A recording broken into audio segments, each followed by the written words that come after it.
राज्य के वन पर्यावरण एवं बायोसाइंस मंत्री और जिले के इंचार्ज मंत्री ईश्वर खंडरे ने कहा कि 46वां शरण मकम्मत अनुभव मंडप उत्सव हर साल की तरह इस महीने की 29 और 30 तारीख को बसवन्ना की कर्मभूमि बसव कल्याण में होगा। बुधवार को शहर बीदर के पत्रिका भवन में एक प्रेस मीट को संबोधित करते हुए उन्होंने कहा कि इस उत्सव की सभी तैयारियां कर ली गई हैं, जिसे विश्व बसवा धर्म अनुभव मंडप ट्रस्ट बसवा कल्याण के अनुभव मंडप के आसपास आयोजित कर रहा है। उन्होंने कहा कि देश के अलग अलग मठ, जनप्रतिनिधि, लेखक, विचारक और गणमान्य लोग और बड़ी संख्या में बसवा भक्त इस कार्यक्रम को देखेंगे। अनुभव मंडप ट्रस्ट के प्रेसिडेंट श्री डॉक्टर बसवलिंगा पट्टदेवरू दिव्य मौजूदगी में 2 दिन के फेस्टिवल के लिए अनुभव मंडप के पास बड़े मैदान में एक बड़ा पैवेलियन बना रहे हैं और एक बड़ा स्टेज बना रहा है। उन्होंने बताया कि प्रोग्राम का उद्घाटन, समापन, एक जरूरी मीटिंग, चिंतन, सामूहिक इष्टलिंग पूजा, उम्मीदवारों को अवार्ड देना, किताब रिलीज और दूसरे प्रोग्राम के साथ होगा। गुरु बसवा पट्टदेवरू इस कार्यक्रम की अध्यक्षता करेंगे, जबकि लघु उद्योग मंत्री शरण बसप्पा दर्शनपुरा अध्यक्षता करेंगे। विधायक प्रभु चौहान, डॉक्टर शैलेंद्र बेलदाड़े, डॉक्टर सिद्धलिंगप्पा पाटिल, पूर्व मंत्री राजशेखर पाटिल,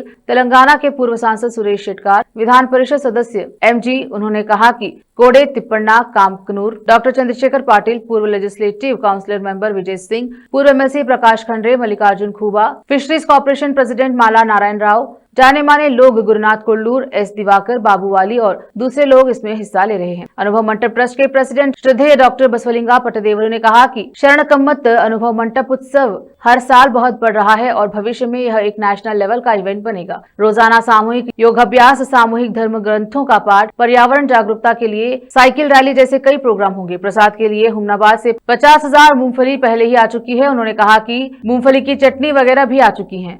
प्रेस कॉन्फ्रेंस में भालकी हिरेमठ संस्थान के प्रमुख पूज्य गुरु बसवा पट्टदेवरू, भारती बसवा बड़गा के राज्याध्यक्ष बाबूवाली, प्रमुख हस्तियां आनंद देवप्पा, शकुंतला बेलदाड़े, बसवराज धन्नूर, उजयराज खंडरे, हावशेट्टी पाटिल, चंद्रशेखर हेब्बाड़े, शशिकांत दुर्गे और अन्य मौजूद रहे। केपी न्यूज के कैमरामैन महेश डीके का कवरेज। अध्यक्षರು ನಾಡೋಜ ಪರಮ ಪೂಜ್ಯ ಬಸವಲಿಂಗ ಪಟ್ಟದೇವರಿಗೂ ಪರಮ ಪೂಜ್ಯ ಗುರು ಬಸವ ಪಟ್ಟದೇವರಿಗೂ ಹೃತ್ಪೂರ್ವಕ ಪ್ರಣಾಮಗಳನ್ನು ಸಲ್ಲಿಸುತ್ತಾ ಉಪಸ್ಥಿತರಿರುವಂತಹ ಮಾನ್ಯ ಬಾಬು ವಾಲಿ ಅವರೇ, ಸಹೋದರಿ ಶಕುಂತಲಾ ಬೆಲ್ದಾಳೆ ಅವರೇ, ಬಸವರಾಜ್ ತನ್ನೂರ್ ಅವರೇ, ಆನಂದ ದೇವಪ್ಪ ಅವರೇ, ಜಯರಾಜ್ ಖಂಡ್ರೆ ಅವರೇ, ಶಶಿ ದುರ್ಗೆ ಅವರೇ, ಎಲ್ಲ ವೆಂಕಟಪ್ಪ ಅವರೇ, ಶೆಟ್ಟಿ ಅವರೇ,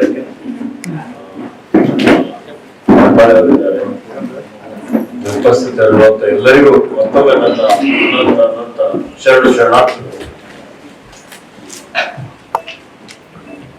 ವಿಶ್ವಗುರು ಬಸವಣ್ಣನವರಿಗೂ ಮತ್ತು ಲಿಂಗೈಕ್ಯ ಗಂಡಾದ ದೇವರಾದಂತಹ ಲಕ್ಷಮೇಶ್ವರ ಪರಮ ಪೂಜ್ಯ ಗುರುಗಳಾದಂತಹ ಚನ್ನಬಸವ ಪಟ್ಟದೇವರನ್ನು ಸ್ಮರಿಸುತ್ತಾ, ತಮ್ಮೆಲ್ಲರಿಗೆ ತಿಳಿದಿರುವಂತೆ ಬಸವ ಕಲ್ಯಾಣದಲ್ಲಿ ಪ್ರತಿ ವರ್ಷದಂತೆ ಈ ವರ್ಷವು 46ನೆಯ ಅನುಭವ ಮಂಟಪ ಉತ್ಸವ 2025 ಅರ್ಥಪೂರ್ಣವಾಗಿ ಆಚರಿಸಬೇಕು ಅಂತ ಹೇಳಿ ತೀರ್ಮಾನ ಮಾಡಿ ಇವತ್ತು ಇದೇ ತಿಂಗಳು 29 ಮತ್ತು 30ನೇ ತಾರೀಕಿಗೆ ಈ ಒಂದು ಉತ್ಸವ ಕಾರ್ಯಕ್ರಮ ಜರುಗಲಿದೆ.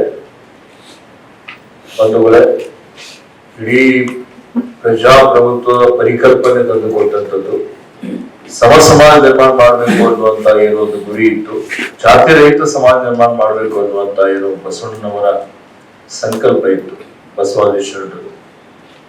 ಅದನ್ನು 21ನೇ ಶತಮಾನದಲ್ಲಿ ಜಾರಿಗೆ ತರಬೇಕು ಅನ್ನುವಂತ ಒಂದು ಸದುದ್ದೇಶದಿಂದ ಪರಮ ಪೂಜ್ಯ ಲಿಂಗೈಕ್ಯ ಚನ್ನಬಸವ ಪಟ್ಟದೇವರು ಅವರ ಒಂದು ಸಂಕಲ್ಪ, ಅವರ ಸದಾಶಯದಂತೆ ಬಸವ ಕಲ್ಯಾಣದಲ್ಲಿ 46 ವರ್ಷದಿಂದ ಸತತವಾಗಿ ಶರಣ ಕಮ್ಮಟ ಅನುಭವ ಮಂಟಪ ಉತ್ಸವ ಕಾರ್ಯಕ್ರಮ ನಡೀತಾ ಇದೆ. ಶರಣ ಡಾಕ್ಟರ್ ಉಲ್ಕಾ ಮತ್ತು ಶರಣ ಡಾಕ್ಟರ್ ಮಲ್ಲಿಕಾರ್ಜುನ ಡಂಟೆ ಅವರು, ದಾಸೋಹಿ ಅವರು, ಮಹಾದೇವಪ್ಪ ಇಜಾನೆ ಶಿಕ್ಷಕರಿದ್ದಾರೆ. ಬಸವ ಕಲ್ಯಾಣ 10,000 ರೂಪಾಯಿ ಇದರ ಒಂದು ಮೊತ್ತ ಇದೆ. ಅದೇ ರೀತಿಯಲ್ಲಿ ಶರಣ ಒಕ್ಕಲಿಗ ಮುದ್ದಣ್ಣ ಪ್ರಶಸ್ತಿ ಈ ಸಲ 2 ಕೊಡ್ತಾ ಇದ್ದಾರೆ, 24-25 ಪ್ರಶಸ್ತಿ ಪುರಸ್ಕೃತರು ಶರಣ ರಮೇಶ್ ಮೋರ್ಗೆ ಖಾನಾಪುರ್, ಇವರು ಸಾವಯವ ಕೃಷಿಕರಿದ್ದಾರೆ. ದಾಸೋಹಿಗಳು ಸದಾಶಿವಮೂರ್ತಿ ಮೈಸೂರು 10,000 ರೂಪಾಯಿ ಮೊತ್ತ. ಶರಣ ಒಕ್ಕಲಿಗ ಮುದ್ದಣ್ಣ ಪ್ರಶಸ್ತಿ ಪುರಸ್ಕೃತರು ಶರಣ ಸೋಮಶೇಖರ್ ಕಾರಾಮಂಗಿ ಸಾವಯವ ಕೃಷಿ ಮಾಡಿದವರಿದ್ದಾರೆ. ಅದೇ ದಾಸೋಹಿಗಳು ಸದಾಶಿವಮೂರ್ತಿ ಮೈಸೂರು 10,000 ರೂಪಾಯಿ. ಇದರ ನಿಧಿ ಇದೆ. ಗ್ರಂಥಗಳ ಲೋಕಾರ್ಪಣೆ ಇದೆ. ವಚನ ದರ್ಪಣ ಗ್ರಂಥ ಡಾಕ್ಟರ್ ನಾಡೋಜ ಬಸಲಿಂಗ ಪಟ್ಟದೇವರು ಇದರ ಸಂಪಾದಕರು, ಲೇಖಕರು ಅಂತ ಹೇಳ್ಬೋದು. ಡಕ್ಕೆಯ ಬೊಮ್ಮಣ್ಣ ಡಾಕ್ಟರ್ ರವಿಶಂಕರ್ ಮಾತಂಬ್ರಾವ್ ಅವರು, ಒಕ್ಕಲಿಗ ಮುದ್ದಣ್ಣ ಡಾಕ್ಟರ್ ವಿಜಯಕುಮಾರ್ ಕಮ್ಮಾರ್ ಅವರು, ಇಡ್ಲಿ ಬಾಚರಸ್ ಡಾಕ್ಟರ್ ರಾಜಶ್ರೀ ಕಿಶೋರ್ ಅವರು, ಶರಣ ಸಾಹಿತ್ಯ ಲೇಖನ ಸೂಚಿ ಹೇಮಣ್ಣ ವಿ ಹಲ್ದಿ ಅವರು, ಪ್ರಸಾದವಾಣಿ ನಾಡೋಜ ಡಾಕ್ಟರ್ ಬಸಲಿಂಗ ಪಟ್ಟದೇವರು, ಅಕಮಾಲಿ ಭಜನಾ ಮಾಲಿಕೆ ರಾಮಲಿಂಗ ಮುಚ್ಚರಂ ಅವರು, ವಚನ ಕಲ್ಯಾಣ 4ನೇ ಮುದ್ರಣ ಡಾಕ್ಟರ್ ಬಸಲಿಂಗ ಪಟ್ಟದೇವರು, ವಚನ ಬಂಧು 4ನೇ ಮುದ್ರಣ ಡಾಕ್ಟರ್ ಬಸಲಿಂಗ ಪಟ್ಟದೇವರು, ಮಕ್ಕಳಿಗಾಗಿ ಅಷ್ಟಾವರಣ 4ನೇ ಮುದ್ರಣ ಡಾಕ್ಟರ್ ಬಸಲಿಂಗ ಪಟ್ಟದೇವರು, ಮಕ್ಕಳಿಗಾಗಿ ಪಂಚಾಚಾರ 5ನೇ ಮುದ್ರಣ ಡಾಕ್ಟರ್ ಬಸಲಿಂಗ ಪಟ್ಟದೇವರು, ಮಕ್ಕಳಿಗಾಗಿ ಷಡಸ್ಥಲ 3ನೇ ಮುದ್ರಣ ನಾಡೋಜ ಡಾಕ್ಟರ್ ಬಸಲಿಂಗ ಪಟ್ಟದೇವರು, ವಿಶ್ವಗುರು ಬಸವಣ್ಣವರ ವಚನಗಳು ನಾಡೋಜ ಡಾಕ್ಟರ್ ಬಸಲಿಂಗ ಪಟ್ಟದೇವರು, ಮರಾಠಿ ಗ್ರಂಥಗಳು ಸಮಗ್ರ ಬಸವ ಕ್ರಾಂತಿಚ ವಚನ ನಾಮ ರಂಜಾನ್ ದರ್ಗಾರ್ ಅವರು, ಅನುವಾದ ಶಿವಾನಂದ ಅವರು ಮಾಡಿದ್ದಾರೆ.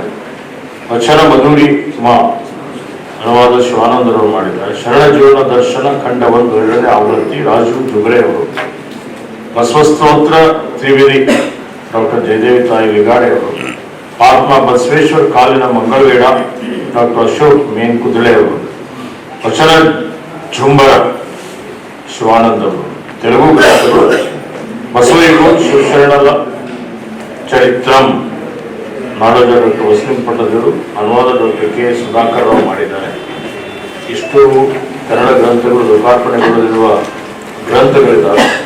ಈಗ ಬಹಳ ಅರ್ಥಪೂರ್ಣವಾಗಿ ಒಂದು ಕಾರ್ಯಕ್ರಮ ಆಯೋಜನೆ ಮಾಡಲಾಗಿದೆ. ಅದಕ್ಕೆ ನನ್ನ ವಿನಂತಿ ಮನವಿ ತಮ್ಮ ಮುಖಾಂತರ ಇಡೀ ಬೀದರ್ ಜಿಲ್ಲೆಯ ಜನರಿಗೆ, ರಾಜ್ಯದ ಜನರಿಗೆ, ಬಸವತತ್ವ ಅನುಯಾಯಿಗಳಿಗೆ, ತೆಲಂಗಾಣ, ಮಹಾರಾಷ್ಟ್ರ ಎಲ್ಲ ಕಡೆ ಬಸವಣ್ಣವರ ಭಕ್ತರಿದ್ದಾರೆ. ಈ ಒಂದು ವಿಶಿಷ್ಟವಾದಂತಹ ಕಾರ್ಯಕ್ರಮದಲ್ಲಿ ಹೆಚ್ಚಿನ ಸಂಖ್ಯೆಯಲ್ಲಿ ಜನರು ಬಂದು ಇದರಲ್ಲಿ ಪಾಲ್ಗೊಳ್ಳಬೇಕು ಅಂತ ಹೇಳಿ ವಿನಂತಿಯನ್ನು ಮಾಡುತ್ತೇನೆ. ದಿನ ತಾವೆಲ್ಲ ನೆನ್ಪಿಟ್ಕೋಬೇಕು. ಇದು ಮುಂದೊಂದು ದಿನ ರಾಷ್ಟ್ರ ಮಟ್ಟದ ಒಂದು ಉತ್ಸವ ಆಗ್ತದೆ. ಅಂತಹ ಒಂದು ಭವಿಷ್ಯ ಇದಕ್ಕಿದೆ. ಯಾಕಂದ್ರೆ ಜಗತ್ತಿನಲ್ಲಿ ಪ್ರಜಾಪ್ರಭುತ್ವ ಕೊಟ್ಟಂಥ ಅದು ಅನುಭವ ಮಂಟಪ, ಸಮಾನತೆಯನ್ನು ಕೊಟ್ಟದ್ದು ಅನುಭವ ಮಂಟಪ. ಇದು ರಾಜ್ಯ ಮಟ್ಟದಲ್ಲಿ ಆಗೋದಿಲ್ಲ. ಮುಂದೊಂದು ದಿನ ಇದು ರಾಷ್ಟ್ರ ಮಟ್ಟದ ಉತ್ಸವ ಅನುಭವ ಮಂಟಪದಲ್ಲಿ ನಡೀತದೆ. ಆ ದಿನಗಳು ದೂರಿಲ್ಲ ಅನ್ನುವಂಥ ಮಾತನ್ನ ಆ ರೀತಿಯಾಗಿ ನಡಿಬೇಕು. ಅದಕ್ಕೆ ಸರ್ಕಾರ, ಮಂತ್ರಿಗಳು ಎಲ್ಲರೂ ಪ್ರಯತ್ನ ಮಾಡಿದ್ರೆ ಖಂಡಿತವಾಗಿಯೂ ಬೇಗನೆ ಆ ಮಟ್ಟದ ಒಂದು ಉತ್ಸವ ಆಗ್ತದೆ. ಹೆಂಗೆ ದಸರಾ ಉತ್ಸವ ಆಗ್ತದೋ, ಹಂಪಿ ಉತ್ಸವ ಆಗ್ತದೆ, ಅದಕ್ಕೂ ದೊಡ್ಡ ಉತ್ಸವ ಅನುಭವ ಮಂಟಪ ಉತ್ಸವ ಆಗಬೇಕು, ಆಗ್ತದ ಅನ್ನುವಂಥ ಭರವಸೆ ನಮಗಿದೆ. ಈಗಾಗಲೇ ಮಾನ್ಯ ಮಂತ್ರಿಗಳು ಎಲ್ಲವನ್ನ ತಿಳಿಸಿದ್ದಾರೆ. ನಾ ಮತ್ತೆ ಅದನ್ನು ರಿಪೀಟ್ ಮಾಡೋದಿಲ್ಲ. ಈ ಒಂದು ಅನುಭವ ಮಂಟಪದ ಉತ್ಸವದ ನಿಮಿತ್ತ ನಾವು ಪೂರ್ವಭಾವಿಯಾಗಿ ಒಂದು 17ನೇ ತಾರೀಕಿನಿಂದ ಅಲ್ಲಿ ಪ್ರತಿನಿತ್ಯ ಬಸವತತ್ವ ಕುರಿತು ಕಲ್ಯಾಣ ದರ್ಶನ ಅನ್ನುವಂಥ ಪ್ರವಚನ ಇಟ್ಟಿದ್ದೀವಿ. ಅದೇ ರೀತಿ ಒಂದು ವಾರ ಯೋಗ ಇಟ್ಟಿದ್ದೀವಿ. ಒಂದು ವಾರ ನಿತ್ಯ ಸಾವಿರಾರು ಜನ ಶರಣಿಯರು ಕುಂತು ಒಂದು ಸಾಮೂಹಿಕವಾದಂಥ ವಚನ ಪಾರಾಯಣ ಅಲ್ಲಿ ನಡೀತಾ ಇದೆ. ಇನ್ನು ನಾಡ್ದು 2 ದಿವಸ ಅದು ಇನ್ನೂ ನಡೀತಾ ಇದೆ. ಮತ್ತು ಅಲ್ಲಿ ವಚನ ಕಂಠಪಾಠ ಸ್ಪರ್ಧೆ ರಾಜ್ಯ ಮಟ್ಟದಲ್ಲಿ ಇಟ್ಟಿದ್ದೀವಿ. ಆ ವಚನ ಕಂಠಪಾಠ ಸ್ಪರ್ಧೆಯಲ್ಲಿ ರಾಜ್ಯ ಮಟ್ಟದಲ್ಲಿ ನಮ್ಮ ಹಾಸನ ಜಿಲ್ಲೆಯ ಬೇಲೂರಿನ ಶರಣ ಲೀಲಾ ನಾಗಭೂಷಣ ಅಂತ ತಿಳ್ಕೊಂಡು 1106 ವಚನ ಹೇಳಿ ಅವರು ಪ್ರಥಮ ಸ್ಥಾನವನ್ನ ಮಾಡಿದ್ದಾರೆ. ಅವರಿಗೆ 20,000 ರೂಪಾಯಿ ಬಹುಮಾನವನ್ನ ನೀಡ್ತಾ ಇದ್ದೀವಿ. 2ನೇ ಬಹುಮಾನವನ್ನ ಜಗದೀಶ್ ವೀರಪ್ಪ 951 ವಚನವನ್ನ ಚಿಮ್ಮಂಚೂರ್ದವರು, ಕಲಬುರಗಿ ಜಿಲ್ಲೆಯ ಚಿಂಚೋಳಿ ತಾಲೂಕಿನ ಚಿಮ್ಮಂಚೂರ್ದವರು, ಅವರು 951 ವಚನ ಹೇಳಿ 2ನೇ ಸ್ಥಾನವನ್ನು ಪಡೆದಿದ್ದಾರೆ. ಅವರಿಗೆ 15,000 ರೂಪಾಯಿ ನೀಡ್ತಾ ಇದ್ದೀವಿ. ತೃತೀಯ ಸ್ಥಾನವನ್ನ ವಿನಾಯಕ್ ರುಜನಾರ್ ಬೆಳಗಾವಿ ಜಿಲ್ಲೆಯವರು, ಇವನು 788 ವಚನಗಳನ್ನ ಹೇಳಿ ಇನ್ನು 3ನೇ ಸ್ಥಾನ ಪಡ್ಕೊಂಡಿದ್ದಾರೆ. ಇವರಿಗೆ 10,000 ರೂಪಾಯಿ ನೀಡ್ತಾ ಇದ್ದೀವಿ. ಮತ್ತು ಅವ್ರನ್ನ ಪ್ರೋತ್ಸಾಹದಾಯಕ ಅಂತ ತಿಳ್ಕೊಂಡು 700 ವಚನ ಒಬ್ಬ ತಾಯಿ ಲತಾ ಶಿವಾನಂದ್ ಪಾಟೀಲ್ ಅವರು 700 ವಚನವನ್ನ ಹೇಳಿದ್ದಾರೆ. ಅವರಿಗೆ ಪ್ರೋತ್ಸಾಹದಾಯಕ ಬಹುಮಾನವನ್ನು ನೀಡಿ ಗೌರವಿಸ್ತಾ ಇದ್ದೀವಿ. ಈ ರೀತಿಯಾಗಿ ಅನುಭವ ಮಂಟಪದ ನಿಮಿತ್ತ ಹಲವಾರು ಕಾರ್ಯಕ್ರಮಗಳನ್ನು ಹಮ್ಮಿಕೊಂಡಿದ್ದೀವಿ. ಮಧ್ಯದಲ್ಲಿ ಒಂದು ಸೈಕಲ್ ಜಾಥಾ ಅಂತ ಮಾಡಿ ಇಂದಿನ ಪರಿಸರ ರಕ್ಷಣೆ ಆಗಬೇಕು ಅನ್ನುವಂಥ ಒಂದು ಯುವಕರಲ್ಲಿ ಆ ಒಂದು ಪ್ರೇರಣೆ ಸಿಗಲಿ ಅಂತ ತಿಳ್ಕೊಂಡು ಸೈಕಲ್ ಜಾಥಾ ಮಾಡಿದ್ದೀವಿ. ಅದನ್ನು ಉದ್ಘಾಟನೆ ಸಾಗರ್ ಖಂಡ್ರಿ ಅವರು ಮಾಡಿ ಅವರು ಆ ಬಸವೇಶ್ವರ ಚೌಕದಿಂದ ಪೂರ್ತಿ ಅನುಭವ ಮಂಟಪದವರೆಗೆ ಸೈಕಲ್ ಮೇಲೇನೆ ಬಂದರು. ನಮ್ಮ ಗುರುಗಳು ಗುರುಬಸವ ಪಟ್ಟದೇವ್ರು ಸೈಕಲ್ ಮೇಲೆ ಬಂದರು. ಹೀಗೆ ಅನೇಕರು ಶರಣು ಸಲ್ಗರ್ ಅವರು ಅನೇಕರೆಲ್ಲ ಸೈಕಲ್ ಮೇಲೆ ನಡೆಸ್ಕೊಂಡು ಬಂದರು. ಅದನ್ನು ನಿರಂತರವಾಗಿ ಅದು ಸೈಕಲ್ ಪ್ರೀತಿ ಹುಟ್ಟಿಸ್ಬೇಕು, ಪರಿಸರ ಕಾಳಜಿ ಆಗ್ತದೆ ಅನ್ನುವಂಥ ಒಂದು ದೃಷ್ಟಿಕೋನದಿಂದ ಅದನ್ನು ನಾವು ಸ್ಪರ್ಧೆ ಇಟ್ಟಿಲ್ಲ, ಸೈಕಲ್ ಜಾಥಾ ಇಟ್ಟಿದ್ದೀವಿ. ಈ ರೀತಿಯಾಗಿ ಹಲವಾರು ಕಾರ್ಯಕ್ರಮಗಳನ್ನು ನಾವು ಇಟ್ಕೊಂಡಿವಿ.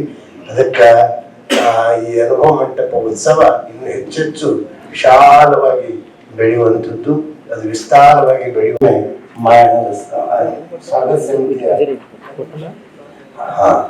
ಸ್ವಾಗತ ಸಮಿತಿ ಅಧ್ಯಕ್ಷರು ಅದಕ್ಕೆ ಬಹಳಷ್ಟು ನಮಗೆಲ್ಲ ಸಹಾಯ ಸಹಕಾರ ಮಾಡ್ತಾ ಇದ್ದಾರೆ.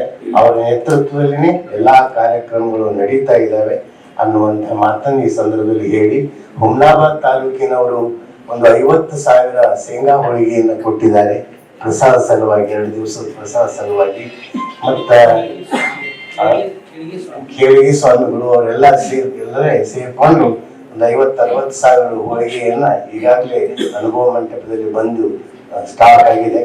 ಆ ನಂತರ ಅನೇಕರು ಕೆಲವರು ತುಪ್ಪ ಕೊಟ್ಟಿದ್ದಾರೆ, ಕೆಲವರು ಎಲ್ಲನೂ ಕೊಟ್ಟಿದ್ದಾರೆ, ಚಟ್ನಿ ಇಂಥೆಲ್ಲ ದಾಸರಿಗಳು ಅವರವರೆಲ್ಲ ಮಾಡಿ ವಿಶೇಷವಾಗಿ ಪ್ರಸಾದ ವ್ಯವಸ್ಥೆನೂ ಅದಕ್ಕೆ ಸಿದ್ಧತೆ ಆಗಿದೆ ಅಂತ ಈ ಸಂದರ್ಭದಲ್ಲಿ ಹೇಳ್ತಾ, ಮತ್ತು ಇದಕ್ಕೆ ಸಾಂಸ್ಕೃತಿಕ ಕಾರ್ಯಕ್ರಮ ಶಿವಗಿ ಸಿದ್ದರಾಮೇಶ್ವರ ನಾಟಕ ಸಾಂಸ್ಕೃತಿಕ ಕಾರ್ಯಕ್ರಮ ಅಲ್ಲಿ ಇರುತ್ತದೆ. ಈ ರೀತಿಯಾಗಿ ತಾವೆಲ್ಲರೂ ಹೆಚ್ಚಿನ ಸಂಖ್ಯೆಯಲ್ಲಿ ಬಂದು ಆ ಅನುಭವ ಮಂಟಪ ಉತ್ಸವದಲ್ಲಿ ಪಾಲ್ಗೊಂಡು ಅಲ್ಲಿ ಇದನ್ನ ತಾವೆಲ್ಲ ಯಶಸ್ವಿಗೊಳಿಸಬೇಕಂತ ನಾನು ಕೇಳಿಕೊಂಡು ಮಾತನ್ನ ಮುಕ್ತಾಯ ಮಾಡ್ತೇನೆ.